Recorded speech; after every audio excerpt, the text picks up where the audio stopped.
E os reservas da seleção conseguiram um feito histórico, perderam para Camarões por sorte. Seleção brasileira passou em primeiro e tem um caminho, na teoria, tranquilo na próxima fase do mata-mata da Copa do Mundo. O vídeo de hoje do canal do Nicola vai falar sobre esse fiasco dos brasileiros, mas vai comentar muito sobre o futebol nacional. Tem informação importante sobre o futuro de Dorival Júnior, atualizações sobre a busca do Vasco em relação a um técnico. Quero te contar sobre o Flamengo e um problemaço com o seu estádio. Preciso te atualizar ainda sobre o São Paulo e a busca por reforços. Diretoria da 777 anunciando rompimento com a Federação Carioca e mais especificamente com o Flamengo. Tem também uma série de atualizações do mercado que eu preciso passar para vocês. Antes de mais nada, só me apresentar. Jorge Nicola, jornalista esportivo, e a minha missão por aqui é deixar você por dentro de tudo que está rolando no mundo do futebol para não perder nada. Só apertar esse botãozinho vermelho de inscreva-se. Combinado? Bora contar também que todo esse conteúdo é um oferecimento de 1xBet, a casa de apostas esportivas que preparou cotações bem legais para o início do mata-mata do Mundial. A partir desse sábado começa a fase de oitavas de final, são 2 os confrontos. O primeiro deles, a partir das 12, tem a Holanda, que é favorita contra os Estados Unidos. Vitória holandesa paga 1,95, empate paga 3,42 e se der Estados Unidos 4,70. Às 4 da tarde tem a Argentina e a Austrália, vitória argentina paga 1,23, empate 6,85 e se a zebra valer com vitória da Austrália, você embolsa R$17 para cada real apostado. Você já sabe, para apostar no XBet é só pegar o link que está no comentário fixo, fazer seu cadastro e sair apostando. Só não esquece de, na hora do depósito, quando você colocar um dinheiro para brincar na casa de apostas, usar o cupom Nicola para ter direito a 100% de bônus no valor do depósito. Combinado? Bora começar o vídeo com o tradicional giro de notícias. A primeira informação é sobre o Vasco da Gama, que tem negociações com o Maurício Barbieri. Eu fui o primeiro a contar que o Barbieri, ex-técnico do Red Bull Bragantino, conversava com o Vasco da Gama. Nas últimas horas, essa conversa evoluiu e o Vasco pode anunciar o ex-treinador do Red Bull Bragantino e também do Flamengo como seu novo treinador. A gente ainda aguarda desdobramentos dessa história. Bora falar também sobre o Betis da Espanha, que sondou o Atlético Mineiro no início dessa semana com a tentativa de contratação de Guga, lateral direito, cujos direitos econômicos estão avaliados em mais ou menos 8 milhões de reais. Flamengo e Vasco da Gama também monitoram a situação do jogador. Guga não deve ficar no Galo, até porque tem contrato por apenas mais um ano. Se o Atlético não vendê-lo agora, vai perder de graça. Bora atualizar também sobre Diego Souza, centroavante e artilheiro do Grêmio na temporada de 2022. Ele acaba de renovar o contrato com o Grêmio, pelo menos é o que informa o Jeremias Werneck, que é um repórter que cobre o Grêmio. De acordo com a apuração desse jornalista, a tendência é que o Diego Souza assine um contrato de 6 meses, que pode ser prorrogável por outros 6 meses de acordo com o desempenho dele. Segunda vez seguida que o Diego Souza é obrigado a aceitar uma redução salarial para permanecer no tricolor gaúcho. Para fechar o giro de notícias, se o Diego Souza fica, o Edilson, lateral direito, está indo embora.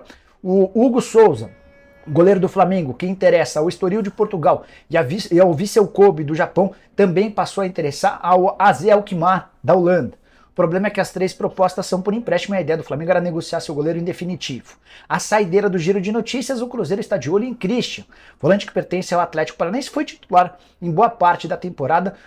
Acho que esse negócio é muito difícil de sair, até porque recentemente o Midland da Dinamarca chegou a sugerir 3 milhões de euros para contratar o Christian e o Atlético Paranaense respondeu que queria 10 milhões de euros. Você sabe que o Cruzeiro não vai fazer grandes investimentos. E o Christian, que é bom jogador, tem contrato até o fim de 2024, só deve sair diante de uma oferta interessante.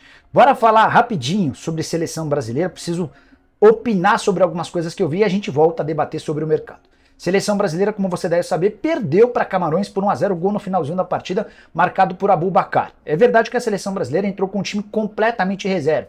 E os titulares foram poupados até nos minutos finais. Não, por exemplo, o Vinícius Júnior, o Paquetá, caras que são importantes no time principal não estiveram em campo, com exceção do Marquinhos, que acabou entrando na etapa final por conta de mais um problema. A seleção que já havia perdido o Danilo, o Neymar e o Alexandro também perdeu o Alex Telles contundido. Problema no joelho, ele foi flagrado, chorando no banco de reservas, talvez esteja fora da Copa do Mundo. Seleção brasileira nem criou tanto no primeiro tempo horroroso. 5 jogos seguidos de Copa em que o Brasil não marca gol no primeiro tempo. No segundo tempo o Brasil, meio acomodado, meio preguiçoso, foi deixando o tempo passar até que tomou o gol no finalzinho do Aboubakar. Saiu com tudo pro ataque, até porque o Aboubakar foi expulso, ele tirou a camisa e tomou o segundo cartão amarelo. O Brasil foi com tudo pra cima, até criou oportunidades, o Bruno Guimarães desperdiçou chances, o Pedro também não finalizou bem, e a seleção brasileira conheceu sua primeira derrota. Fim do aproveitamento de 100% e o Brasil chegou a correr o risco, inclusive, de cair para a segunda colocação. Bastava mais um gol de Camarões.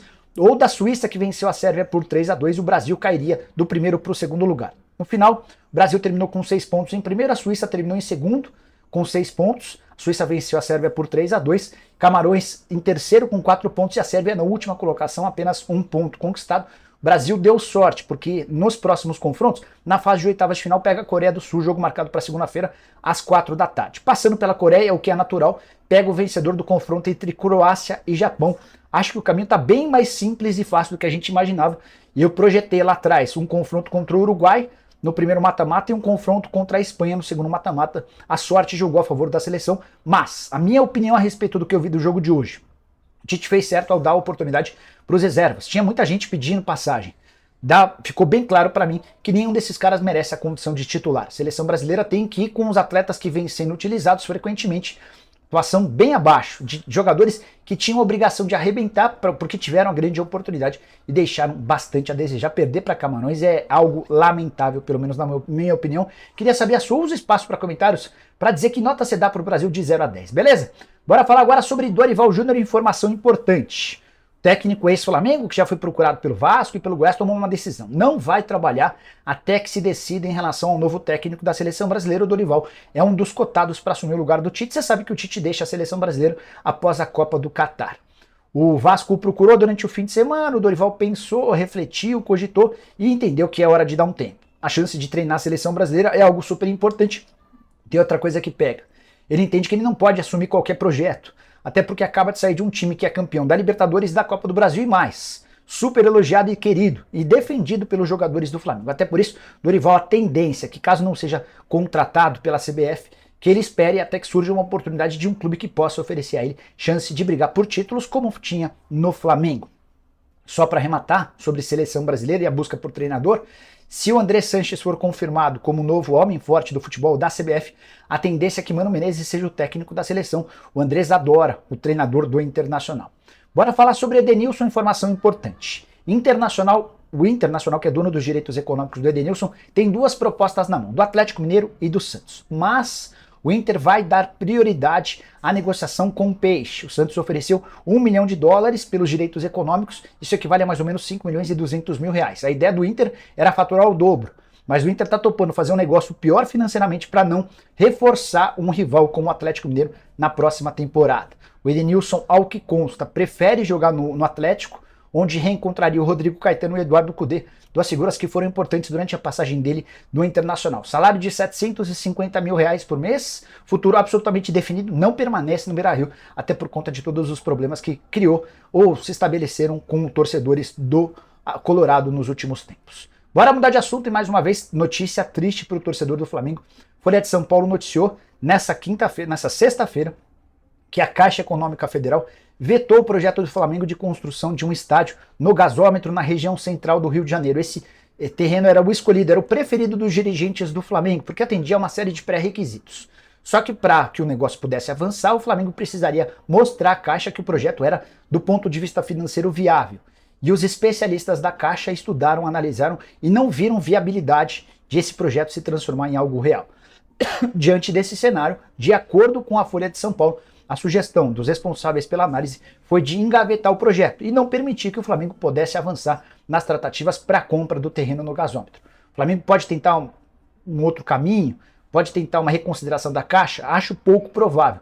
Até porque, você sabe, teremos um novo presidente da República a partir de janeiro, Luiz Inácio Lula da Silva, que é bem distante dos atuais dirigentes do Flamengo.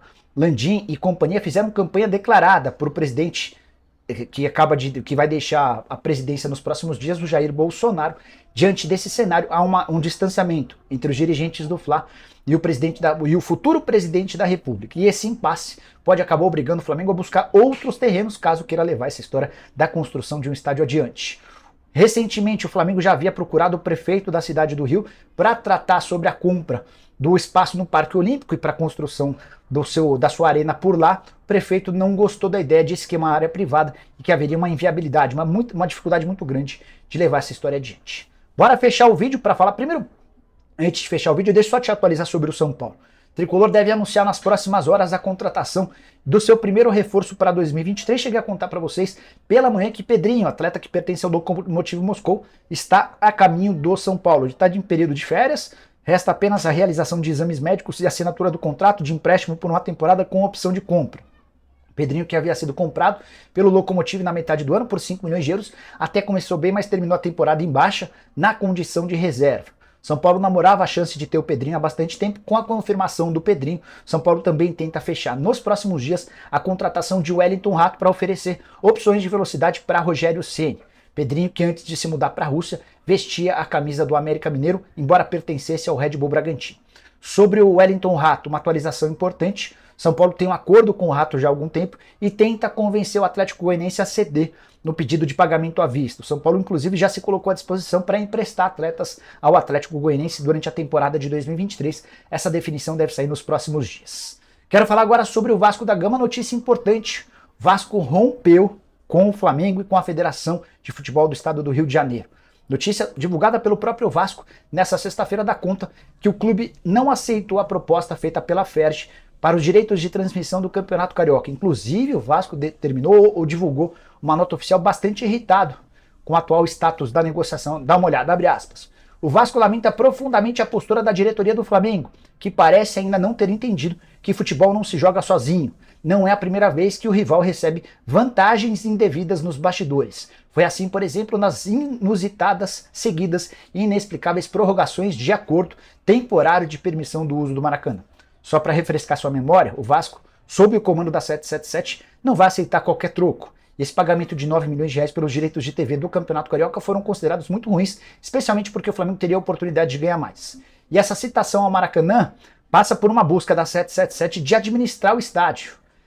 O Vasco, inclusive, fez a melhor proposta numa licitação que ocorreu recentemente, só que a licitação acabou não sendo concluída exatamente porque Flamengo e Fluminense, que eram os preferidos e tinham uma menor proposta, eles acabariam perdendo a concessão do estádio para o Vasco e para a 777. Diante desse cenário, decidiram por postergar, por adiar a licitação, coisas que ainda acontecem no futebol brasileiro e na política nacional. E você, curtiu o vídeo? Deixa like, se inscreve no canal, a gente se encontra às 7 no programa do Nicola. Abraço, tchau!